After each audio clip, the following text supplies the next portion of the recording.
Hey, what's up, guys? Ryan G here. So this morning, actually last night, Tiffany sent me a article in the paper of a Florida man that just got red flagged. He posted some wild, crazy stuff on the internet.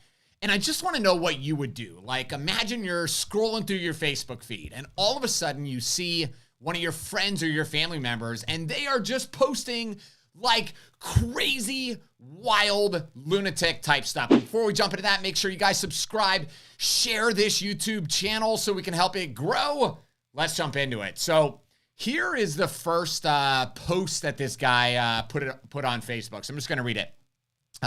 He said, all I know is I better get my dad's shotguns when my dad dies, because I will either open fire at the funeral and conduct a mass shooting, or abduct my stepbrother's daughter and blank and dismember her. Haven't decided which one. Either way, I'm going to get something, the shotgun or the girl.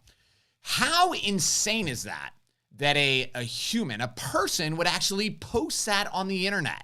And then you can look through his comments underneath, you know, real cowboys take what they want. He said, I've been planning this stuff for years. So this message, this is what caused like this guy Andrew's friends, he probably didn't have many friends, but his family members to actually call law enforcement and start the process of getting somebody to actually look into this guy. So his second post was even like, it was just disgusting, right? He's talking about he wants to see law enforcement officers get hurt.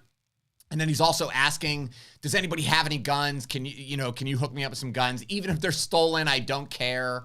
It's just really, really crazy. Now, thankfully, the sheriff's department here in Florida, they were notified of these threats pretty quickly.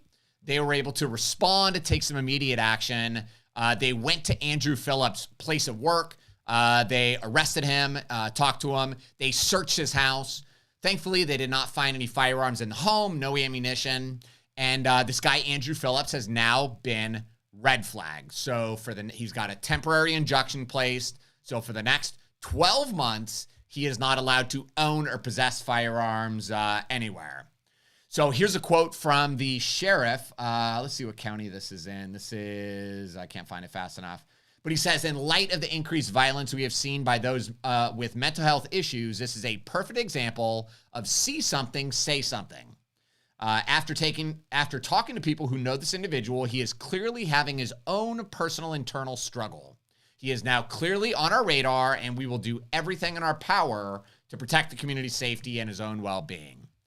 So my question to you guys is, based on this story, based on the things that this guy posted on Facebook, should Phillips have been red flagged? You know, is this a situation where Florida's red flag law may have prevented a mass shooting? If you guys want to learn more about Florida's red flag laws, how they work, how they're being used, I'm going to give you guys a free, you heard it right, free copy of my best-selling book, Florida Concealed Carry Law. All you got to do is go to that URL, floridaconcealedcarrylaw.com, claim your copy. We will ship it out right away. So again, like, there's a lot of debate in the firearms community about red flag laws. And I get it. You know, I talk about it in my book quite a bit. But I think red flag laws are abused. I think it is a tool for law enforcement to be able to take firearms away from people in a very unethical kind of way. But I also think that this might be the perfect example of how a red flag law can be used properly. Obviously, this type of law is used inappropriately quite a bit, right? But I think somebody like this is somebody who is clearly nuts. You're clearly crazy. And I'm very happy that law enforcement was notified quickly, that this individual is now being watched and kind of monitored because he seems really nuts. So tell me what you guys think down in the comments below. Do you think this is a good example of a positive way that Florida's red flag laws can be used? Thanks for watching. Make sure you guys claim your copy of my book now, and I'll see you next time.